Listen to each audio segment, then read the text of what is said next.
Boa noite a todos, a paz do Senhor Jesus. Pode tomar seu assento. Antes de pregar, eu devo um pedido de perdão a vocês. Me perdoe o atraso, perdoe, pastor Diego, aconteceu um imprevisto, não é? E eu sou bem honesto com você para explicar o que aconteceu. Vou ser breve para não cansar vocês. Saí de casa no horário costumeiro, né? Que eu sempre saio para vir para cá. E, no entanto... Obrigado, minha irmã. Quando eu cheguei na estação de Santo André, teve um problema na linha, nos trilhos, e eles estavam... Você tinha que sair da estação, pegar um ônibus gratuito, e até Tamanduateí, de lá do Tamanduateí, até a Barra Funda para cá, e me atrasou, né? Mas Deus é bom, deu tempo de chegar. Eu peço perdão a vocês, porque quem me conhece sabe que eu não faço isso. Eu não sou um pregador popstar, que chega só para pregar. Eu gosto de participar do culto, eu gosto de cantar, de adorar, de louvar. Então os irmãos me perdoem, em nome de Jesus. E vamos ler as escrituras então, queridos, nessa noite. Marcos capítulo 1. Marcos capítulo 1. Vou pregar em cima de um texto conhecido hoje. Deus abençoe o pastor Paulo. Cadê a pastora? Está aí, pastor? Ficou em casa? Pastora, Deus abençoe, que alegria revê-la, rever os irmãos. Cadê o Dieguinho? Está aí hoje? Está aí hoje não? Está aí não? Foi para Itapetininga. Que bênção. Marcos capítulo 1, verso 40. Quem encontrou, diga amém. Amém. E aproximou-se dele um leproso, que rogando-lhe e pondo-se de joelhos diante dele, lhe dizia: se queres, bem podes curar-me. E Jesus, movido de grande compaixão, estendeu a mão e o tocou, e disse-lhe: quero, ser limpo. E tendo ele dito isto, logo a lepra desapareceu e ficou limpo. E advertindo-o severamente, logo o despediu, e disse-lhe: olha, não digas nada a ninguém, porém, vai, mostra-te ao sacerdote, e oferece pela tua purificação o que Moisés determinou para lhe servir de testemunho. Mas, tendo ele saído, começou a apregoar muitas coisas e a divulgar o que acontecera, de sorte que Jesus já não podia entrar publicamente na cidade, mas conservava-se fora em lugares desertos, e de todas as partes iam ter com ele. Amém, meus irmãos? Existe um dito popular que diz: Deus ajuda quem cedo madruga, e eu acredito nisso. Mas eu quero ir além desse dito e dizer algo para você. Talvez você que precise de uma ajuda em alguma área da sua vida. Deus ajuda quem pede ajuda. Vamos repetir comigo? Diga comigo: Deus ajuda quem pede ajuda. Irmãos, independente da nossa vida, da nossa condição financeira, da nossa posição ética e social, todos nós precisamos de ajuda. Todos nós dependemos de ajuda. Isso é tão verdade que eu já cansei de falar isso, que a igreja é um corpo organizacional, não é? A Bíblia diz que Cristo é o cabeça e nós somos os membros. Os membros dependem um dos outros, os órgãos de um corpo dependem um dos outros para que haja uma boa funcionalidade. Então, quando você diz Deus ajuda quem pede ajuda, é porque você, independente do que você tem hoje, da sua condição social, você precisa de ajuda. Às vezes você pode estar precisando de uma ajuda financeira, às vezes de uma ajuda espiritual, de um aconselhamento pastoral, para tomar uma posição, uma decisão em determinada área da sua vida. Talvez você precise de uma ajuda no seu trabalho, uma ajuda na sua faculdade. Todos nós, ninguém é melhor do que ninguém. Aliás, eu quero abrir uma aspas aqui na mensagem e dizer que um dos motivos que eu mais amo a cruz de Cristo e o Evangelho é que o Evangelho, pastor Diego, nivela todo mundo. Ele pega o presidente da República e coloca ao lado de um funcionário mais simples que existe. Então perceba que todos nós, em todos o leque sociológico da nossa vida, no trabalho, na igreja, em qualquer lugar, nós precisamos de fato de ajuda. E por que eu estou batendo nessa tecla? Porque eu estou falando justamente de um homem que estava precisando de ajuda. Irmãos, a lepra, para quem não sabe, nos tempos bíblicos, a lepra era considerada o ápice da miséria extrema. Alguém que fosse acometido de lepra era considerado literalmente como um miserável, porque a lepra era o ápice da miséria. O ápice da miséria. Alguém que tinha lepra era considerado literalmente o ápice da miséria. Agora perceba algo curioso, é que lepra vem do grego lepros e significa descascar, ou seja, é aquela pessoa que a pele descascava literalmente. E o curioso é que essa doença era tão miserável que ela tinha alguns graus de dificuldade. Veja, primeiro, era uma doença progressiva, ou seja, ela progredia continuamente para o mal, ia descascando a pele dia após dia. Segundo, era uma doença grave, não era uma gripe, não era um resfriado, era algo grave. E terceiro, era algo incurável, a menos que Deus curasse. Vou repetir, o diagnóstico dado para a lepra nos tempos bíblicos era esse: se Deus não pôr a mão em você, meu filho, você vai morrer.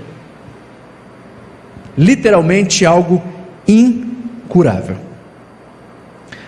Mas o que é mais curioso, irmãos, é que a lepra, para quem não sabe, ela era mais profunda do que a pele. Não era apenas uma escamação superficial, onde você coçava e saía ali algumas casquinhas e logo logo estava tudo bem. Não, a lepra era mais profunda que a pele. Por quê? Porque ela atingia o sangue, a carne e os ossos. Não era apenas uma coceirinha que escamava, você passava ali um mertiolate, eu trem miserável, que eu quando era criança passava. Agora está light, né, pastor? Agora é. Na nossa época, meu Deus, eu via a mãe com mertiolate, era uma prova, né, pastor Paulo? Não era apenas algo que você passava, não, ela atingia a pele, atingia o sangue, atingia a carne, atingia os ossos. Fala da sua profundidade. E aqui eu quero falar algo agora que vai mexer com a nossa ferida aqui, com a nossa lepra aqui. A lepra, pastor Paulo, nós sabemos que ela é comparada ao pecado. E da mesma forma que a lepra tem profundidade, o pecado também tem. Da mesma forma que a lepra não fica na superficialidade, o pecado também. E perceba que quando a lepra atinge esses graus, fala também dos graus em que o pecado atinge a nossa vida. No caso da lepra, pele, carne, sangue e ossos. No caso do pecado, pastor, pecado em primeiro lugar atinge a mente. Sabe por que em primeiro lugar o pecado atinge a mente? Porque ninguém peca sem antes pensar no que está fazendo. Todo pecado passa primeiro pela mente. É por isso que eu ouvi uma vez o pastor Silas Malafaia falar algo muito interessante. Eu peguei aquilo para mim. Você tem que repreender o pecado não na consumação do pecado, mas quando você pensar no pecado. A repreensão contra o pecado é na mente. Porque se você bloqueia o pecado na mente, você vai ter mais força para suportar o pecado antes dele ser consumado. De modo que você, orando, buscando a Deus, clamando a Deus na mente, você tem força para resistir, de modo que ele não venha a ser consumado. Então perceba, primeiro, o pecado atinge a mente. Segundo, o pecado atinge o coração. Pensou, desceu para o coração, você está perdido. Mente, coração, pensamentos e alma. Olha como a Bíblia é linda em fazer uma comparatividade. Olha como a Bíblia é clara ao dizer: da mesma forma que a lepra não tem superficialidade, o pecado também não. Da mesma forma que a lepra tem as suas profundezas, o pecado também. Lepra, carne, ossos, sangue, pele, pecado, mente, coração, sentimentos, alma. Outra coisa curiosa sobre a lepra é que a lepra separa as pessoas. No Antigo Testamento, quando algum leproso andava pelas ruas, o povo gritava: lá vem o leproso, lá vem o leproso. E aonde ele passava, pastor Paulo, sabe o que acontecia? Abria-se um clarão. Por quê? Ninguém queria tocar num leproso. Por dois motivos. Primeiro, porque podia se contagiar com a lepra. Segundo, porque ficava impuro cerimonialmente, ou seja, ficava indigno de participar das reuniões religiosas. Então perceba que quando um leproso ia passando, olha o clarão abrindo, olha o leproso, abria-se um clarão, e o leproso passava livremente. Por quê? Porque a lepra separa. E o pecado, pastor? Olha como as escrituras é linda. Diz o seguinte, a Bíblia, que o pecado ele faz uma coisa entre nós e Deus, ele provoca o quê? Separação.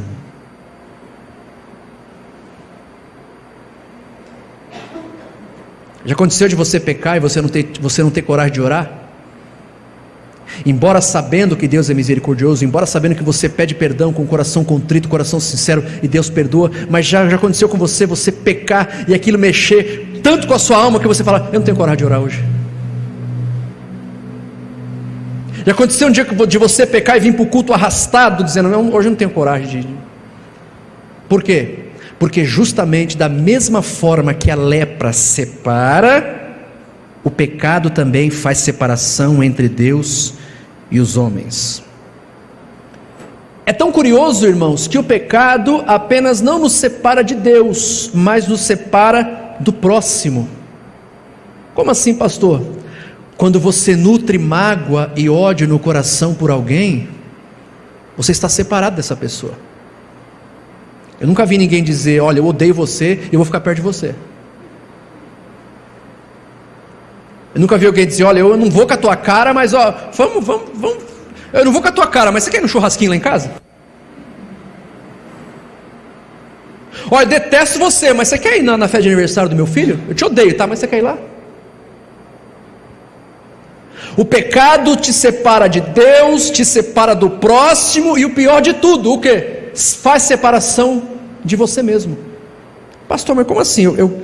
Eu me separo de si quando você tem complexos e quando você tem culpa. Me explica, pastor. Te explico. No dia que você pecar e o pecado não fazer mais cócegas em você, comece a se preocupar, porque o pecado traz sobre nós culpa de consciência. É um peso, é um fardo. Por quê? Porque nós sabemos que quando nós pecamos, nós estamos tendo um ato de desaprovação, de reprovação diante de Deus. E o mais curioso, quando nós pecamos, nós não tememos a Deus. E quando nós não tememos a Deus, nós somos burros. Que é isso, pastor? Não temer a Deus é burrice, e eu te explico à luz das Escrituras. Provérbios diz o seguinte: o temor do Senhor é o princípio da sabedoria. Vou repetir: o temor do Senhor é o princípio da sabedoria. Ou seja, perder o temor, você não é sábio, é burrice. Não temer a Deus é burrice. Eu não estou dizendo que você não vai ser tentado, tá? Muito pelo contrário, você vai. E eu também sou. E vou além, você vai caminhar sendo tentado e provado até o último suspiro da sua vida. O que diferencia é o temor. O que diferencia é quando aquele prato do inferno vir sobre você, você fala: meu Deus, eu não posso pecar contra ti, porque se eu fizer isso, eu estou tendo um ato de estupidez e de burrice. Quem está entendendo o que Deus está dizendo, diga amém. Amém. Outra coisa curiosa é que a lepra, ela chega num grau tão terrível, que ela entra no nível de perca de sensibilidade. Chega no momento que o leproso não sente mais a pele. Você pode pegar uma navalha ali, você pode pegar um caco de vidro, ele não sente. Por quê? Causa sensibilidade, insensibilidade, melhor dizendo. O que é isso, pastor? É quando você não sente mais. É por isso que eu disse, no dia que você pecar, e todos nós pecamos diariamente, não é? Quem está pregando para você não é um querubim, e eu também não estou pregando para uma plateia de querubins. Nós pecamos. Entretanto, no dia que o pecado não fazer cócega mais em você, você chegou no nível de insensibilidade, ou seja, você peca e aquilo não move mais você não sente mais angústia na alma. E tem gente, pastor Diego, que interpreta isso de uma forma boa. Eu estou pecando, eu não senti nada, Deus está me perdoando. Aí Deus vai dando cordinha para você. Por isso que eu digo, quem tem essa prática, vive na prática do pecado, e isso não causa em você dor, angústia e temor diante de Deus, você está insensível às coisas de Deus. O que acontece com isso, pastor? Você entrou no nível, me perdoe porque isso pode acontecer comigo, que Deus me guarde, mas nós entramos no nível da burrice. Porque quando perde o temor, nós entramos no nível da burrice. Não temer a Deus é burrice. O temor do Senhor é o princípio da sabedoria. Ou seja, se você não teme a Deus, você não é sábio. Então chega um nível na vida de alguém, que da mesma forma que a lepra causa essa insensibilidade de não sentir mais a pele, o pecado também, porque peca voluntariamente, isso não faz cócega mais, não traz mais tristeza em você, e isso é um perigo. A minha oração é que o Espírito Santo, toda vez que vier sobre nós uma tentação, uma provação, algo que mexe com a nossa carne, que a gente vai pecar, que venha sobre nós um temor de Deus dizendo: não faça isso, porque o pecado faz separação entre Deus e os homens. Não faça isso. Outra coisa, o pecado cauteriza a consciência, de modo que ele é progressivo. A lepra não é progressiva? Começa com a coceirinha, vai para o sangue, vai para a carne, vai para os ossos, ou seja, ela tem progresso. E o pecado também tem progresso. Me dá um exemplo, pastor, eu vou dar um exemplo para você. O exemplo que eu vou dar agora é triste, mas é ciência isso. A ciência descobriu, irmãos, que o vício da pornografia é mais letal. Ou seja, não no letal eu digo corporal, mas eu digo no letal de pensamento e de vício. Ou seja, ela vicia mais que o crack. Isso é ciência. Ok? Uma pessoa que faz uso disso, pastor, ela começa como? Dando uma curtida numa foto de alguém de biquíni, negócio light. Daqui a pouco ela migra para algo mais pesado. Daqui a pouco ela migra para filmes. Pastor, que mensagem pesada. Não, isso aqui eu estou explicando para você o que é os graus da lepra. Não contente com filmes, se a pessoa não vigiar, ela vai para algo mais pesado. Zoofilia. O que é isso, pastor? Sexo com animais. O negócio é pesado. Não contente com isso, se ela não vigiar, o pecado já cauterizou, vai para necrofilia. Sexo com defunto. Pastor Marcelo, não acredito que mensagem é essa pesada. Não é não, queridos. É os graus da lepra. Eu estou usando a pornografia como algo diferenciado, mas tem vários leques da vida, que se nós não vigiarmos, isso vai aumentando o grau, de modo que nós venhamos a nos tornar insensíveis diante do pecado, e aí não tem mais força para voltar. Você já pregou para alguém dizendo: gente, vamos no culto lá domingo, irmão? E você já ouviu a seguinte frase: eu queria muito ir, mas eu não tenho força para voltar. Você já pensou em algum amigo, algum parente que está desviado, que você falou: puxa, eu vou orar por essa pessoa e vou lá fazer um convite? Você fala: vou na tua casa, chega lá, pastor Paulo, almoça, tudo bem. Ô meu irmão, vamos no culto à noite lá, vai ter uma palavra de Deus para você. Querido, eu até queria, já cantei na igreja, você lembra que eu era crente? Eu até queria, mas eu não tenho força para voltar. E nós às vezes olhamos para uma situação dessa e achamos que você não tem força o quê, rapaz? Jesus te ama. Só que o pecado chegou num nível tão grande de insensibilidade que realmente essa pessoa não tem nenhuma força para voltar. O que é curioso, irmãos, é que os rabinos do Antigo Testamento, eles sempre faziam uma comparação da lepra como modelo da ira de Deus. Lá no Antigo Testamento, por exemplo, Miriam, ela foi acometida de lepra por causa de rebelião. O rei Uzias foi acometido de lepra por causa de orgulho. Confiou no seu próprio taco, ficou orgulhoso, entrou no templo, catou aquele incensário, começou a fazer incenso para Deus, e Deus colocou uma lepra na testa de Uzias. Por quê? Por causa do orgulho. Então os rabinos interpretavam que a lepra era um sinal claro da ira de Deus sobre os homens. Pastor, a mensagem está muito triste. Aguenta aí, meu filho. A lepra era de uma gravidade tão terrível, pastor Diego, que ela tinha algumas implicações. Por exemplo, a lepra deixava marcas tão terríveis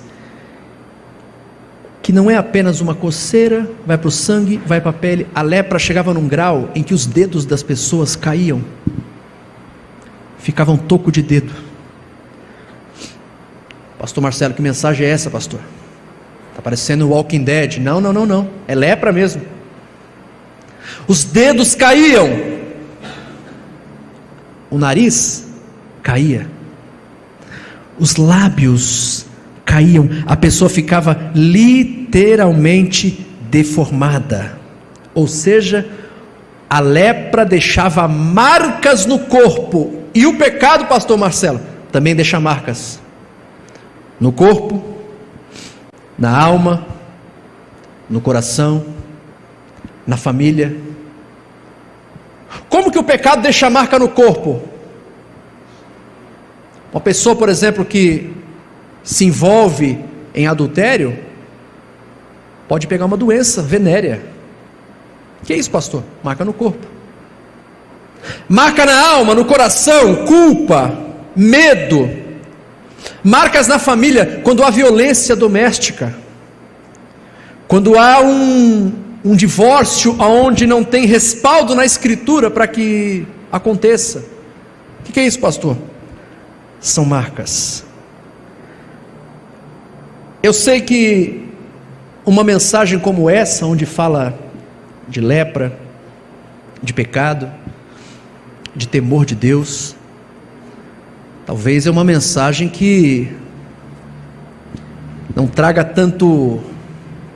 tantas alegrias, mas essa é a palavra de Deus. A palavra de Deus é poderosa para nos levantar, para nos curar e para nos exaltar. Agora, pastor, se todos nós somos pecadores, todos pecaram e destituídos estão da glória de Deus, todos carecem da glória de Deus, todos estão diante da lepra e precisam ser curados por Deus, qual é a nossa atitude diante disso? Nós devemos ter mente e atitude, pastor Paulo, de vencedores. Vou repetir. Diante da tentação, diante da lepra que quer nos pegar todo dia, nós precisamos ter atitudes de vencedores. E esse homem narrado aqui no texto, esse leproso, vai nos ensinar qual é a nossa virada de chave. Porque até agora a mensagem foi explicativa, foi falando de um tema que às vezes não é tão palatável, mas necessário. Mas Deus é tão bom que Ele nos proporciona dentro da própria Escritura como será a nossa virada de chave nessa situação. Esse homem citado aqui teve atitudes vencedoras, e eu quero compartilhar algumas com vocês, para nós sairmos daqui essa noite de posse de bênção, de graça e da vitória de Deus. Primeiro, ele venceu o complexo. Por que complexo, pastor? Como eu disse, aonde ele chegava, o clarão ia abrindo. Aonde ele chegava, ninguém queria ficar perto, só que tem um porém. Quando ele chegava, todos fugiam, mas Jesus não fugiu. Eu vou explicar de novo para você entender. Ainda que o seu pecado esteja fazendo as pessoas fugir de você, Deus não fugirá de você. Às vezes, pastor Diego, nós olhamos para determinado pecado com uma ética condenatória. Às vezes nos achamos santos demais, não é? Diante do pecado de alguém. Às vezes achamos que determinado pecado nunca vai nos atingir. Às vezes nos achamos a última bolacha do pacote e não temos coragem de ficar perto de alguém que cometeu um deslize, que pecou. Mas se a Escritura diz que nós devemos ser imitadores de Cristo, vamos começar a imitar Jesus e estender a mão àquele que pecou, de modo que quando todos se afastem, você seja um canal de bênção e de milagre para restaurar o ferido, para restaurar o leproso e para levantar quem caiu. Talvez eu esteja pregando para alguém aqui que tem alguém na família desviado, que não tem força para vir mais para o culto, porque a sua mente está cauterizada. Porque o diabo, assim como a lepra pegava pele, carne e osso e sangue, essa pessoa mergulhou numa vida de pecado tão grande que não tem força para voltar. Às vezes quer voltar, mas não tem como. E esse é o momento em que todos se afastam, mas Deus quer usar você como um agente de milagre, para insistir, para orar, para trazer ela, nem que for arrastada para o culto, para que você seja um instrumento de restauração para essa pessoa da sua família, para esse amigo, para alguém que você ama. E sabe por que eu estou dizendo isso? Porque amanhã pode ser você que esteja nessa situação, pode ser eu que esteja lá. Quantos e quantos inúmeros grandes pregadores que pregavam, que enchiam ginásios, caíram em pecado, foram contaminados pela lepra espiritual. Pessoas que outrora arrastavam multidões e não vigiaram. E eu pergunto, nesse momento, será que houve mais pessoas que abriram o clarão do afastamento, ou pessoas que estenderam a mão e dizendo: Deus vai curar você, Deus vai levantar você, Deus vai erguer você? É por isso que a igreja, ela não é um ringue de boxe, ela é um hospital onde nós curamos uns aos outros, abençoamos uns aos outros, levantamos uns aos outros e dizemos: Deus vai te levantar, Deus vai te erguer, Deus vai sarar essa lepra e você será uma bênção de novo para a glória de Deus. Bendito seja o nome santo do Senhor Jesus. Ele venceu o complexo. Segundo, ele levou a causa perdida até Jesus. Ah, meu Deus do céu, eu pergunto a você: aonde você está entregando a tua causa perdida? Aonde você está depositando a sua confiança? Pastor, é no meu braço, nas minhas qualidades morais, nos meus diplomas acadêmicos. Você tem que levar a tua causa perdida para a única pessoa que pode resolver: Jesus, o Santo de Israel, o Deus da sua salvação. Sabe uma coisa que esse leproso fez, que é uma atitude de vencedor? Por isso que eu digo, nós temos que ter atitude de vencedores diante da lepra. Pastor, então o que foi que ele fez de tão extraordinário? Veja, vou repetir: quando um leproso chegava, o clarão ia abrindo, ninguém queria tocar. Mas quando Jesus chegou, o que ele fez? Ele não correu de Deus, e ele correu para Deus. Ele não fugiu de Jesus, ele foi até Jesus. E sabe por que muita gente não tem força para voltar? Talvez eu estou pregando para alguém que está assistindo pela internet, ou para alguém que está aqui, não sei. Sabe por que muita gente não tem força para voltar? Porque em vez de correr para Deus, ela corre de Deus. Não, eu não vou voltar para o culto não, o que vão pensar de mim? O pessoal sabe o que eu fiz aí. Acabei com o meu casamento, o que eu vou fazer dentro da igreja? Todo mundo vai olhar torto para mim. Atitude de derrota. Por quê? Está fugindo de Deus e não indo para Deus.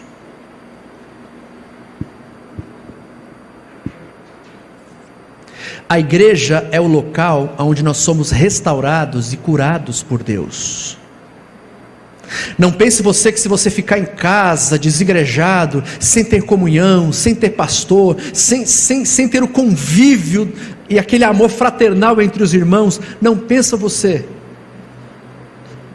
que você vai ser restaurado no sofá da tua casa. Por que eu estou dizendo isso? Porque lá no livro de Isaías, quando o oleiro está moldando o vaso, diz as escrituras que essa olaria tem um endereço. E qual é o endereço, pastor? Isaías: levanta-te e desce à casa do oleiro, ou seja, a olaria é a casa dele. O local que Deus quebra o vaso é a casa dele. O local que Deus refaz o vaso é a casa dele. Por isso que é muito melhor Deus quebrar a gente aqui dentro do que o diabo quebrar a gente lá fora. Às vezes em alguma palavra de exortação do culto, o pastor, não gostei da palavra, mas é muito melhor Deus dar uma quebradinha na gente aqui dentro do que o diabo quebrar a gente lá fora. Porque quando o vaso é quebrado lá fora, ele não tem conserto. Mas quando quebra dentro da olaria, quebra nas mãos do oleiro. Quando quebra na mão dele, tem recurso. Quando quebra na mão dele, ele faz um vaso novo, um vaso de glória, um vaso de honra. É melhor Deus nos moer aqui dentro, mas aqui dentro tem misericórdia para a nossa vida, tem a mão de Deus sobre nós. Pastor, você gosta de pregar mensagens exortativas? Posso ser sincero com você? Não gosto, pastor Paulo. Pastor, você gosta de pregar mensagens que nesse nível que fala de conserto, de pecado, de voltar, de ter atitude? Não gosto, sinceramente não gosto. Só que eu aprendi na minha caminhada, pastor Diego, que a igreja, que eu faço parte da igreja, eu estou pregando para você aí, a palavra está me moendo aqui. Eu estou pregando para você aqui, e Deus está mostrando as minhas lepras aqui. Deus nos cura pela palavra. Deus nos levanta pela palavra. Não é por jogar confete em nós. Deus nos cura pelo poder da sua bendita palavra. Ele não correu de Deus, ele correu para Deus. Reflita isso. Até quando você vai ficar fugindo de Deus? Não é melhor você ir ao encontro dele? Para que ele estenda a mão sobre você, para que ele cure você, para que ele levante você, para que ele restaure você, do que ficarmos fugindo de Deus, correndo de Deus. Terceira atitude vencedora desse homem: ele demonstrou humildade, ele se prostrou diante de Deus. Oh, que coisa maravilhosa, irmãos! Quando ele se prostra, ele está dizendo: Senhor, eu não tenho condição alguma de curar isso. Ele estava dizendo: Senhor, aquilo que a minha mão não alcança, o Senhor pode fazer. Aquilo que a medicina não alcança, o Senhor pode fazer. Isso arranca da nossa vida toda a autossuficiência de confiarmos em nós mesmos mediante as aflições da vida. O teu braço não pode fazer nada por você.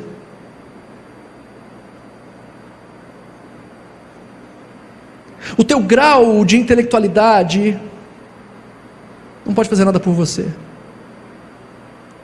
Eu me lembro das palavras de Steve Jobs, dono da Apple, milionário. Tenho dinheiro, mas eu não posso curar a doença que está me levando. Isso faz a gente refletir e dizer o seguinte: Senhor, eu já tentei de tudo para mudar essa situação, mas eu caio de joelhos aos teus pés, porque só o Senhor pode fazer aquilo que eu não posso fazer. O maior exemplo, um dos grandes exemplos disso na Escritura é no dia em que Deus mandou Moisés tocar o mar com um cajado. Ele estava dizendo: ô Moisés, pode tocar, porque isso você consegue fazer. Eu dei força para você no teu braço, para você tocar. Agora abrir o mar, deixa comigo. Sabe o que Deus está falando para você essa noite? Chegue diante de Deus com humildade e reconheça que você não pode, porque aquilo que a tua mão não alcança, Ele é poderoso para fazer muito melhor do que você pensa que Ele possa fazer.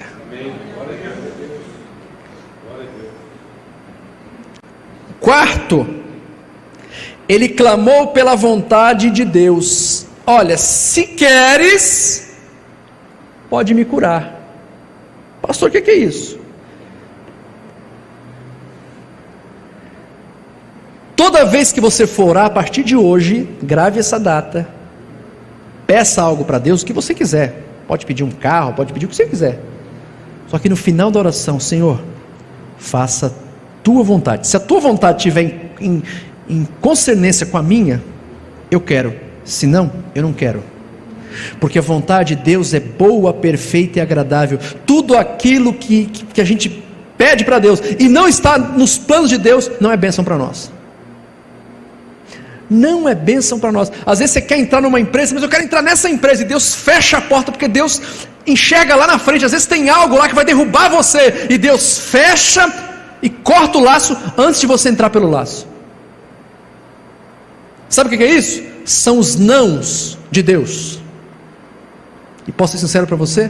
Os nãos de Deus nos machucam. A gente parece criança birrenta às vezes, né? Quando Deus fala não para nós. Parece criança que vai no mercado e faz birra por causa de chocolate que está no caixa. E Deus está nos dizendo claramente: a minha vontade é a melhor vontade. Ele falou: Senhor, o Senhor quer? Ele falou: ah, sim, quero ser limpo. A vontade de Deus é boa, perfeita e agradável. Agora uma pergunta, irmãos. Vou correr por causa do meu tempo. Diante dessas atitudes vencedoras, toda ação tem uma reação. Quando você tem uma atitude vencedora, atitude de vencedor diante de Deus, Deus responde a sua oração. Vou repetir. Você quer ter triunfo na vida? Você precisa de atitudes vencedoras. E qual é o reflexo das atitudes vencedoras? O texto vai dizer: o que o Senhor Jesus fez mediante essas atitudes vencedoras desse leproso? Primeiro, o texto diz que ele teve por esse rapaz, por esse leproso, profunda compaixão. Profunda compaixão. Quando você tem uma atitude vencedora diante de Deus, Deus tem profunda compaixão por você. Quando você tem uma atitude de vencedor, a primeira coisa que Jesus faz é ter compaixão. E ter compaixão é algo tão lindo Eu já disse isso aqui, compaixão é uma palavra grega, splankinizomai. Splankinizomai significa vísceras, intestino e entranhas. O que é isso, pastor? Vísceras, intestino e entranhas. A lepra que mexia com aquele homem, que acabava com a vida dele, Jesus sentiu dentro das entranhas dele. O que é isso, pastor? Dá para você explicar o que é compaixão de uma forma mais clara e objetiva? Dá. Se compaixão é você sentir dentro das entranhas, é você pegar a dor do outro e sentir dentro de você. Isso é ter compaixão. Compaixão é você pegar a dor do próximo e aquilo mexer com você de tal maneira que você estende a mão para ajudar aquele próximo. Eu vou ser mais claro.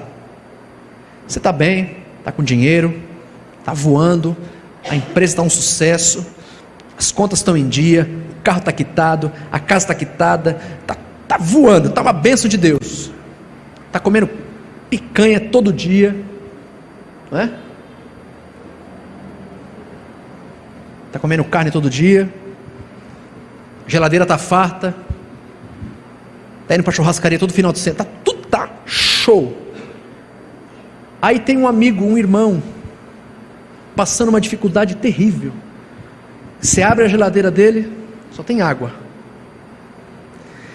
Se aquilo não mexer com as suas entranhas, se aquilo não mexer com você, se a dor do teu irmão não fizer nada em você, você tem que levantar a mão e aceitar Jesus de novo. Se a dor do próximo não mexer com você, de tal maneira que você se levante para ser um agente de milagre, você tem que rever o teu conceito de evangelho. Só quem passou dificuldade aqui na vida, irmãos, independente do grau, é que sente na alma quando vê alguém passando. Só quem contou as moedinhas ali para comprar pão e hoje está bem, é que sabe a dor e o desespero de um pai, de uma mãe, de não poder ter um leite para um filho. Então, se isso não mexer com a gente, eu não sei qual é o evangelho que nós vivemos. É por isso que Jesus teve a primeira atitude, qual? Ter profunda compaixão. Segundo, ele teve uma atitude de acolhimento. Primeiro, compaixão, se moveu dentro dele. Segundo, acolhimento. Por que acolhimento? Quando o leproso chegava, o clarão abria. Quando todos fugiam, Jesus acolheu. Ora, se nós somos imitadores de Cristo, quando alguém estiver passando por algo ruim e todos fugirem, Deus vai usar você para ser alguém que vai exercer o acolhimento. Irmãos, eu vejo na internet as obras sociais das igrejas, como me alegro, eu fico vendo lá no pastor Marco lá de Tapetininga, aqueles marmitec que eles fazem, meu Deus, que coisa linda, que é isso? Acolhimento. Deus quer usar você como um agente de milagres. Deus quer usar você para ser alguém que vai acolher o perdido. Pastor, mas por que Deus faz isso? Porque Ele usa pessoas. Ele quer usar você para ser um agente de acolhimento. O evangelho não é você chegar aqui e pregar bonito, isso é a coisa mais simples do mundo.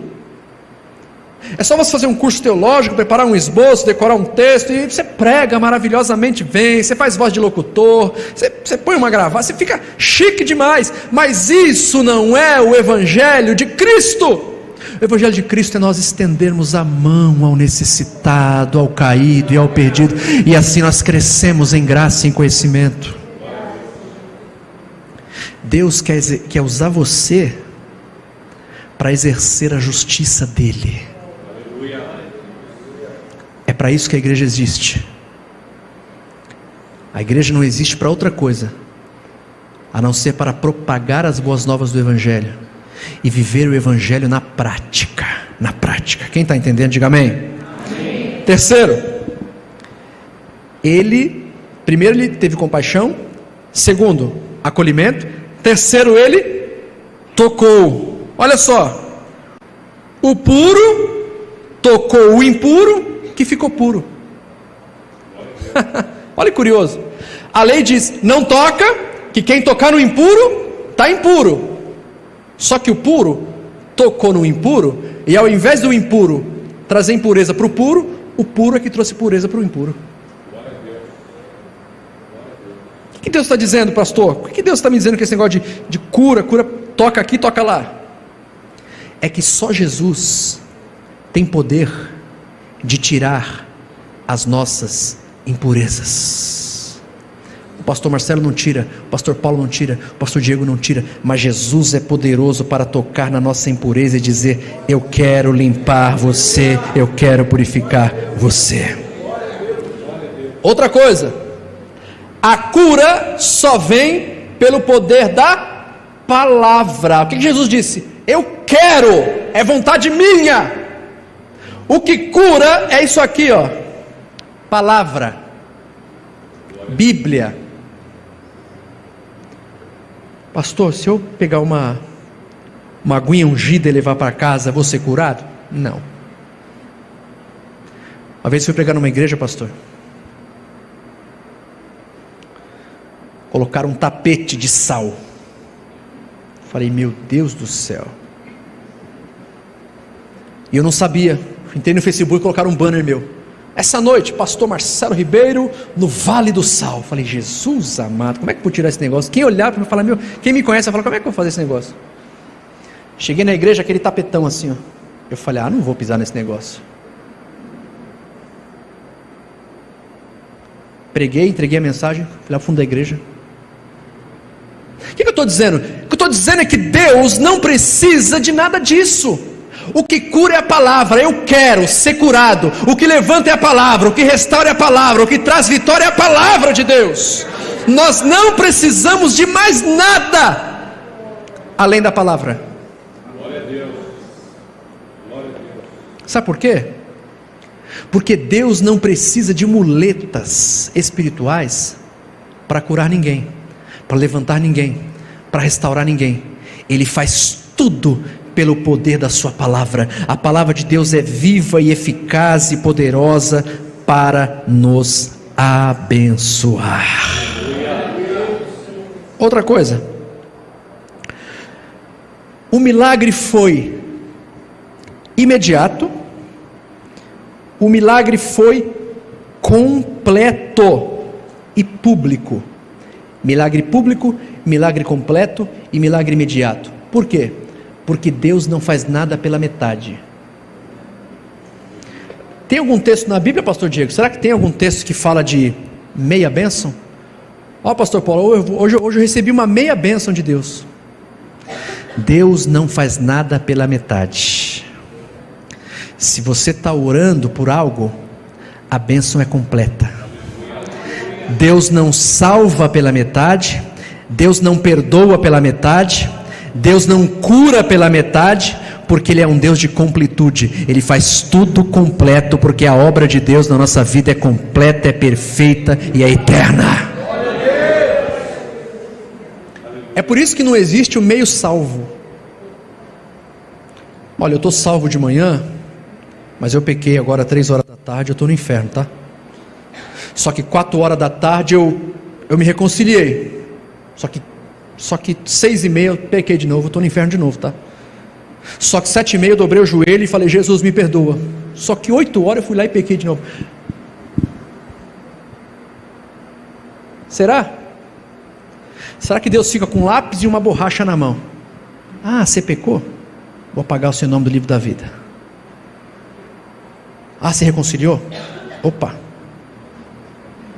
Ah, pecou de novo.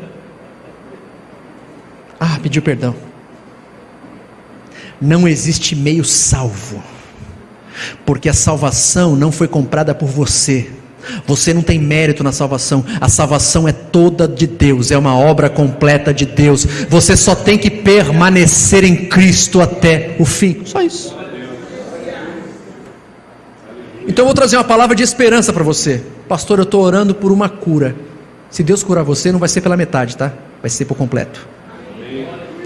Pastor, eu estou orando pela restauração do meu casamento. Se Deus restaurar, não vai ser metade não, tá? Não vai ser restaurar hoje, daqui a uma semana pega as malas e separa de novo. Não. É por inteiro. Se você está orando por algo financeiro na tua vida, Deus vai fazer por completo. Deus não faz nada pela metade. Deus faz tudo completo. Veja comigo também, queridos, que Ele vai mostrar ao sacerdote. Eu estou caminhando para o final da mensagem. Quem está entendendo até aqui, diga amém. Amém. Ele vai mostrar ao sacerdote, sabe por quê? Porque o sacerdote era o único que podia declarar o leproso limpo. Ele podia declarar, é uma coisa. Agora, quem podia torná-lo limpo? Só Jesus. Ele está dizendo o seguinte: vai para o sacerdote declarar, mas quem limpou fui eu. E eu quero finalizar a minha palavra, irmãos, dizendo o seguinte: quando aquele homem foi curado, ele foi divulgar aquilo que Jesus fez. Por quê? Porque quando Deus me abençoa, eu não posso colocar a bênção dentro de uma caixinha. Você está entendendo? Quando Deus abençoar você, independente da área, chega no pastor Diego: pastor Diego, o senhor me dá 3 minutinhos no culto? Eu quero contar um testemunho. Eu quero contar as maravilhas que Deus fez na minha vida, porque o seu testemunho pode salvar alguém, o teu testemunho pode impactar alguém. Quando eu vejo alguém, às vezes eu vou em algumas igrejas, o pessoal fala: vai ter um testemunho aqui. O cara pega o microfone e fala que era traficante, que Jesus salvou ele. Eu falo: meu Deus, que coisa gloriosa. Quem sabe na internet não tem alguém que mexe com droga, que está entrando nessa área agora e pode ser impactado pelo poder de uma palavra, de um testemunho. Quando Deus abençoar você, quando Deus trazer um milagre sobre a sua vida, seja um testemunho vivo para impactar outras pessoas para a glória de Deus. E eu encerro a minha palavra dizendo algo para você. Você está disposto a pedir ajuda? Você entendeu o que Deus te disse para você aqui hoje? Até quando nós vamos achar que nós somos alguma coisa? Até quando nós vamos ficar sem pedir ajuda para Deus? Ajuda para o próximo, ajuda para um amigo, ajuda para o pastor? Até quando? Só para reforçar minha fala, escute o que diz as Escrituras: contai as vossas necessidades aos santos. Às vezes o que você precisa não é dinheiro, mas é um abraço. Às vezes o que você precisa não é que alguém faça um pix na tua conta, mas é que alguém vai lá na tua casa orar por você. Às vezes o que você precisa não é nada mais do que isso aqui, um ombro para você encostar a tua cabeça e falar: meu amigo, me ajuda porque eu não aguento mais, estou passando por isso. Às vezes o que você precisa é de um abraço de alguém que diga para você: eu estou aqui para ser um agente de bênção, de milagre, de transformação na tua vida. E vou finalizar a minha palavra dizendo algo curioso. Sabe por que Deus permitiu você passar algumas provas amargas na vida? Não é para jogar você no buraco, não é para humilhar você, mas é para que hoje você possa ter bagagem para estender a mão a alguém que está passando pela mesma situação. Às vezes as provas amargas que vêm na vida, nós não entendemos. Lá na frente, Deus vai colocar pessoas que está passando por situações semelhantes à sua, e vai usar você para dar um aconselhamento e dizer: olha, faça isso, vá por esse caminho, porque eu trilhei por isso, porque eu passei por isso, e Deus me deu vitória assim, e Deus vai abençoar você assim, e assim nós vamos caminhando juntos, em graça e conhecimento, vamos crescendo como seres humanos, vamos crescendo como igreja, vamos crescendo como irmãos, e Deus vai nos ajudar a curar a lepra uns dos outros, e nós viveremos para sempre, sempre com o Senhor. Você pode aplaudir Jesus, irmãos? Pastor Diego, meu amigo,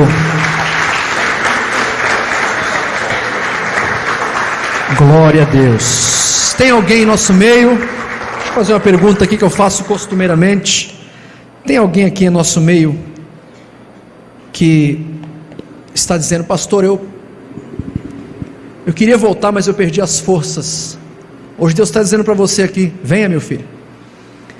Tem alguém que está afastado e quer voltar para Jesus? Se tiver, levante a sua mão rapidamente, que eu quero orar por você, eu quero abençoar você. Alguém que está afastado do Evangelho, que queira voltar para Jesus, só levantar sua mão, eu quero orar por você, abençoar a tua vida. Eu estou aqui como um agente de milagre nessa noite, para ser um agente de Deus sobre você. Ou alguém que queira aceitar Jesus, entregar a vida para Cristo. Não há ninguém? Não há ninguém? Que Deus lhe abençoe e abençoe os irmãos da internet também. Quero agradecer a Deus essa oportunidade. Que você mais uma vez aplaude esse Deus, porque Ele é bom e fiel. Deus abençoe.